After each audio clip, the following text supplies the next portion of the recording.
Sahabat-sahabat Katolikku, perkenalkan nama saya Marta Marina Yolenta. Di sini saya akan menjelaskan tentang pengertian katekese.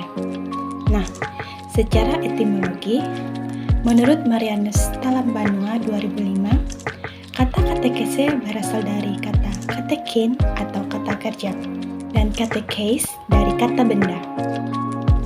Akarnya adalah kat dan eko. Kat artinya keluar atau ke arah luas, dan eko artinya bergema atau menggema atau mengganggu. Disimpulkan bahwa katekese merupakan pendidikan atau pengajaran agama yang disampaikan secara lisan, dan pengajaran ini disampaikan oleh para katekis untuk menyebarluaskan ajaran agama kepada umat Katolik. Nah, siapa sih yang mengajar katekese? Pada perikop Kitab Suci Matius bab 7 ayat 28 sampai dengan 29 berkata, "Dan setelah Yesus mengakhiri perkataan ini, takjublah orang banyak itu mendengar pengajarannya, sebab ia mengajar sebagai orang yang berkuasa, tidak seperti ahli-ahli Taurat." Di sini kita tahu bahwa Yesuslah yang mengajar dan Yesuslah yang sebagai guru, yaitu menyampaikan pengajaran agama kepada umat-umat Allah yang di bumi. Nah, pertanyaannya lagi, mengapa sih Yesus mengajar?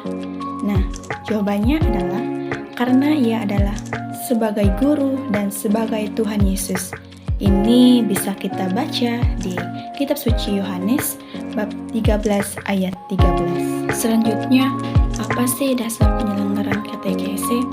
Nah, di sini para katekese yaitu para rasul mengajar ajaran agama atau katekese ini atas dasar perutusan dari Tuhan Yesus Kristus. Yaitu kita bisa membacanya pada perikop kitab suci Matius bab 8 ayat 19 sampai 20 atau Kisah Para Rasul bab 5 ayat 48. Nah, apakah penyelenggaraan katekese itu selesai? Tentu belum, karena penyelenggaraan katekese ini dilanjutkan dengan hierarki gereja seperti paus, uskup, diakon, dan biarawan-biarawati, serta di bawah umat berjabatan seperti pastor. Mengapa sih pastor disebut umat berjabatan?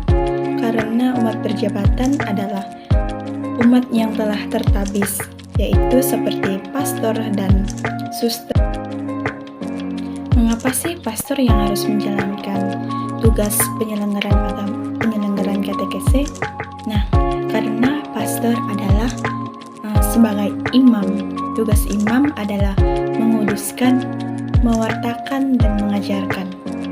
Seperti halnya Tuhan Yesus, yaitu sebagai guru, pastor juga berperan aktif dalam penyelenggaraan katekese ini, yaitu sebagai guru, yaitu mengajarkan kepada kita umat manusia sebagai anak Allah yang harus menjadi pengikutnya dengan cara mengikuti katekese. Katekese dilanjutkan oleh hierarki gereja yang mengajarkan berdasarkan KHK 776 yang berbunyi, pastor paroki berdasarkan jabatannya harus mengusahakan pembinaan kata-ketik orang-orang dewasa, orang muda, dan anak-anak.